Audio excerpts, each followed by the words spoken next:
We begin with an unexpected announcement. New Zealand Prime Minister Jacinda Ardern, a global figurehead of progressive politics, shocked the country on Thursday, 19 January, by announcing that she would resign from office in a matter of weeks. The 41-year-old, who gained attention for bringing her baby to a United Nations meeting and wearing a hijab after a massacre targeting Muslims, announced in a similarly dramatic fashion that she will step down in less than 3 weeks, saying she had no more left in the tank. Jacinda Ardern steered the country through natural disasters, the COVID-19 pandemic, and its worst ever terror attack. Speaking in a Labour Party, she said she doesn't have the energy for re-election and to lead the government anymore, and that is why she's stepping down as a Prime Minister in early February, less than 3 years after winning an election to secure her second term in office. Here she is. I'm entering now my 6th year in office, and for each of these years I have given my absolute all. I believe that leading a country is the most privileged job anyone could ever have, but also one of the more challenging. You cannot and should not do it unless you have a full tank, plus a bit in reserve for those unexpected challenges. This summer I had hoped to find a way to prepare not just for another year, but another term, because that is what this year requires. I have not been able to do that.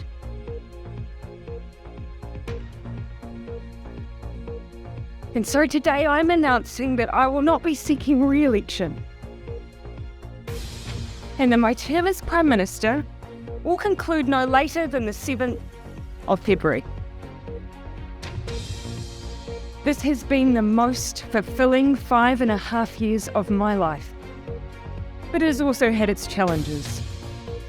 Amongst an agenda focused on housing, child poverty and climate change, we encountered a major biosecurity incursion, a domestic terror event, a major natural disaster, a global pandemic, and an economic crisis.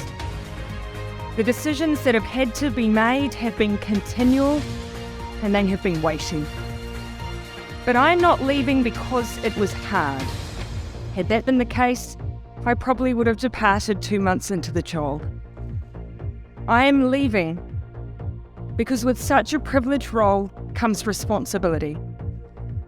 I know what this job takes, and I know that I no longer have enough in the tank to do it justice. It's that simple. But I absolutely believe and know there are others around me who do. We've achieved a huge amount in the last 5 years, and I'm so proud of that. We are in a fundamentally different place on climate change than where we were, with ambitious targets and a plan to achieve them. We have turned around child poverty statistics and made the most significant increases in welfare and the state housing stock that we've seen in many decades. For my part, I want to finish with a simple thank you to New Zealanders for giving me this opportunity to serve and to take on what has and will always be the greatest role of my life. I hope in return, I leave behind a belief that you can be kind but strong, empathetic but decisive, optimistic but focused, that you can be your own kind of leader, one that knows when it's time to go. Clearly an emotional moment for the Prime Minister, whose time in office brought her in a national recognition. Ardern became Prime Minister in a coalition government in 2017, and then led her centre-left Labour Party to a comprehensive victory in an election 3 years later.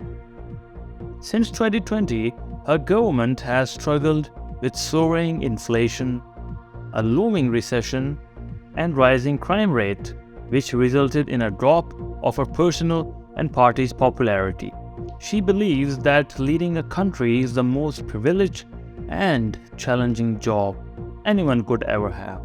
On Thursday, she cited her government's action on housing affordability, climate change, and child poverty when responding to some of the biggest threats to the health and economic well-being of the nation, arguably since the World War II.